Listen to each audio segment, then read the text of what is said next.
कायनात कैलम के बारे में फुसफुसा रही थी। अनंत आकाश गंगा के बीच जहां सितारे अपनी चमक बिखेरते हैं और नेबुला अपने रंगों से सजीव होते हैं, वहां एक गूंज सुनाई देती है। ये गूंज जो समय और स्थान के पार से आती है, हमें हमारे अस्तित्व के रहस्यों की ओर इशारा करती है। रहस्य में डूबा एक ग्रह, यह ग्रह जो धुंध में लिपटा हुआ है, अपने भीतर अनगिनत रहस्यों को समेटे हुए है। इसकी सतह पर जहां हर कदम एक नई खोज की ओर ले जाता है, वहां की मिट्टी में इतिहास के अनकहे किस्से छिपे हुए हैं। दंत कथाएं अचंभे और भय के धागों से बुने एक आकाशीय ताने बाने की बात करती थी। ये ताने बाने जो सितारों और ग्रहों से सजीव होता है, हमें उन कहानियों की याद दिलाता है जो हमारे पूर्वजों ने हमें सुनाई थी। उन कहानियों में जहां देवता और राक्षस, नायक और खलनायक सभी एक साथ मिलकर एक अद्भुत नाटक का हिस्सा बनते हैं। एक प्रकाश स्तंभ जो मानव जाति की गहरी इच्छाओं को पुकार रहा था। यह प्रकाश स्तंभ जो अंतरिक्ष के अंधकार में चमकता है, हमें हमारी सीमाओं को पार करने और अज्ञात की ओर बढ़ने के लिए प्रेरित करता है। यह हमें याद दिलाता है कि हमारे भीतर एक अनंत जिज्ञासा है जो हमें हमेशा आगे बढ़ने के लिए प्रेरित करती है। स्पेसशिप रेवेंस रीच ने इस कॉल का जवाब दिया।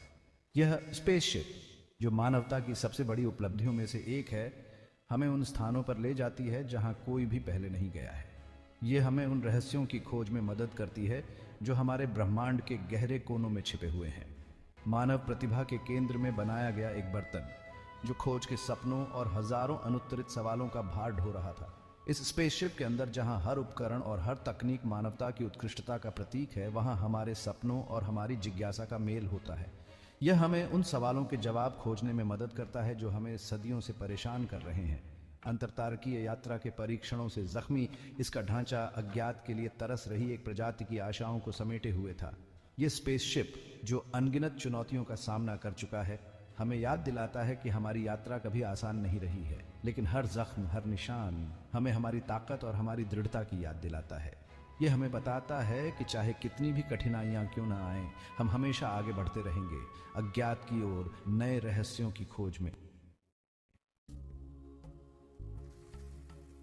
कैप्टन ईवा रोस्तोवा, जिनकी आंखें दूर के तारे की ठंडी आग को दर्शाती थीं, कैलम के रहस्यों को उजागर करने के लिए तरस रही थी।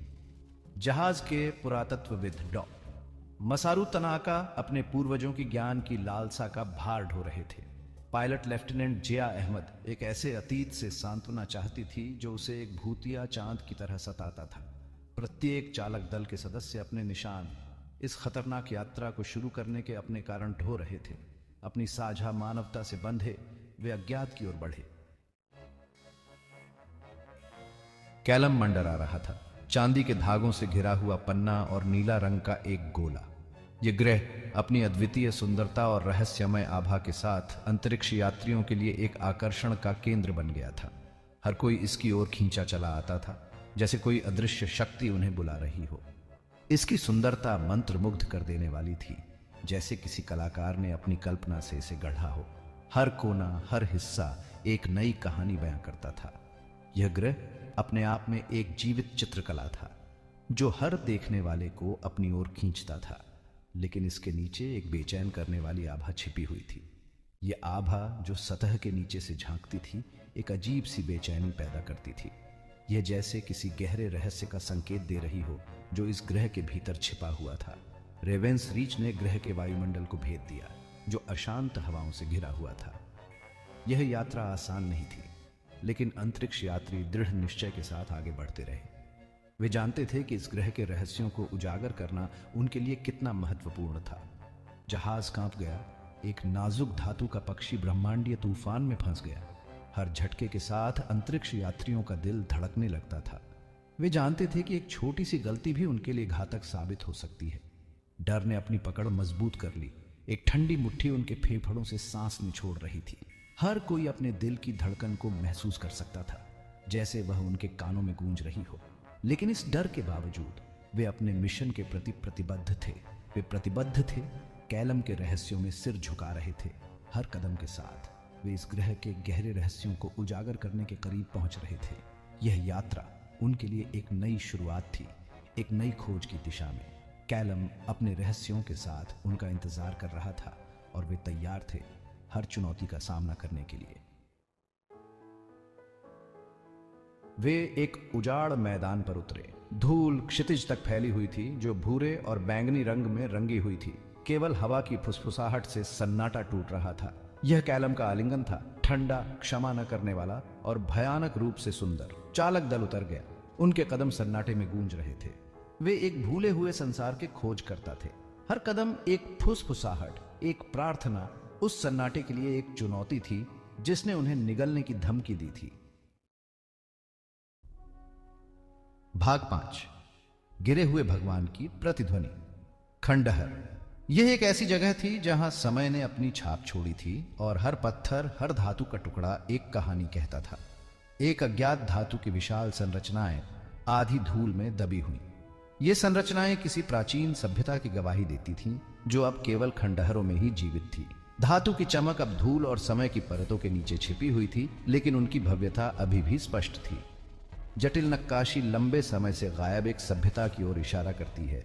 इन नक्काशियों में देवताओं, योद्धाओं और अनगिनत कहानियों के चित्र थे जो अब केवल पत्थरों में ही जीवित थे। हर नक्काशी एक रहस्य को छुपाए हुए थी, एक कहानी जो कभी कही गई थी और अब खो गई थी। हवा भारी हो गई, एक अनदेखी ऊर्जा से आवेशित। यह ऊर्जा किसी प्राचीन शक्ति की याद दिलाती थी जो कभी यहां निवास करती थी। धुंध और कोहरे के बीच यह ऊर्जा एक अदृश्य शक्ति की तरह महसूस होती थी जो इन खंडहरों को जीवित रखती थी। वे एक देवता के अवशेषों पर ठोकर खा गए थे जिसकी भव्यता अब क्षय में डूबी हुई थी। यह देवता कभी सभ्यता का केंद्र था और अब उसके अवशेष केवल एक यादगार के रूप में बचे थे। उसकी मूर्ति अब टूट चुकी थी, लेकिन उसकी शक्ति और प्रभाव अभी भी महसूस किया जा सकता था। तनाका ने ठंडी धातु पर अपना हाथ फेरा। उसकी आंखें विस्मय और घबराहट से भर गईं। यह धातु किसी साधारण धातु से अलग थी और इसमें एक अजीब सी ऊर्जा थी। तनाका ने महसूस किया कि वह किसी महान रहस्य के करीब था और उसकी धड़कनें तेज हो गई। इन खंडहरों में कौन सी कहानियां हैं? क्या ये कहानियां कभी उजागर होंगी या ये हमेशा के लिए खो जाएंगी? इन खंडहरों में छुपी कहानियां उन लोगों की हैं जिन्होंने कभी यहाँ निवास किया था और उनकी संस्कृति और सभ्यता की झलक देती है। सदियों की धूल के नीचे कौन से रहस्य दबे हैं? ये रहस्य उन लोगों के हैं जिन्होंने कभी यहाँ जीवन बिताया था और उनकी कहानियां अब केवल धूल और खंडहरों में ही जीवित हैं। हर धूल का कण एक कहानी कहता है और हर खंडहर एक रहस्य छुपाए हुए है। यही कारण था कि वे आए थे। वे इन रहस्यों को उजागर करना चाहते थे, इन कहानियों को फिर से जीवित करना चाहते थे। वे जानना चाहते थे कि इस प्राचीन सभ्यता का क्या हुआ और वे इन खंडहरों में छुपे रहस्यों को उजागर करने के लिए दृढ़ संकल्पित थे। यह एक यात्रा थी जो उन्हें अतीत की गहराइयों में ले जाने वाली थी और वे इसके लिए तैयार थे। भाग 6। The scourge awakened. खंडहर के बीच से एक धीमी गति से गूंज उठी। उनके पैरों के नीचे जमीन कांपने लगी। गिरी हुई संरचना की गहराई से एक छाया उठी। द स्कर्ज, शुद्ध ऊर्जा का प्राणी। इसका रूप बदलता और मरोड़ता, एक प्राचीन क्रोध से प्रेरित। आतंक ने उनके दिलों को जकड़ लिया।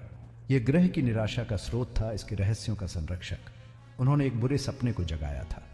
द स्कोर्ज बाहर निकल गया। उसका रोष बंजर परिदृश्य में गूंज रहा था। भाग 7। एक सच्चाई बहुत भारी। लड़ाई तेज और क्रूर थी। लेजर ने हवा को झुलसा दिया। उनका प्रकाश स्कोर्ज के अंधेरे से निकल गया। अहमद एक उदरचित महिला की हताशा से लड़ी। उसका अतीत उसके वर्तमान को हवा दे रहा था। एक एक करके वे गिर पड़े। ईवा, उसकी आंखें अवज्ञा से जल रही थी, ने अंतिम प्रहार किया। द स्कोर्ज विलुप्त हो गया, पहले से कहीं अधिक गहरा सन्नाटा छोड़ गया। वे विजयी हुए थे, लेकिन एक भयानक कीमत पर। भाग 8। Flight on the रेवेन। Ravens reach. उसका पतवार जख्मी और धूम्रपान करता हुआ कैलम से दूर चला गया। बचे हुए लोग, उनके चेहरे दुख और थकावट से भरे हुए, अपनी जीत का भार ढो रहे थे। उन्होंने सच्चाई पाई थी, लेकिन यह एक ऐसी सच्चाई थी जिसने कोई सांत्वना नहीं दी।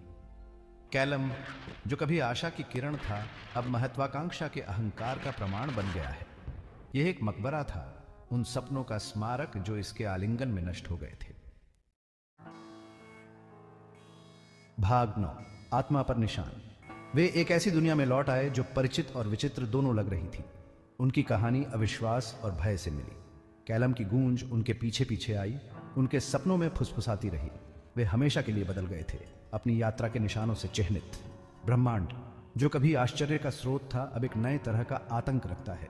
ब्रह्मांड का सन्नाटा अब खाली नहीं था, बल्कि भूले हुए देवताओं की फुसफुसाहट और उनकी अपनी मृत्यु दर की गूंज से भरा था।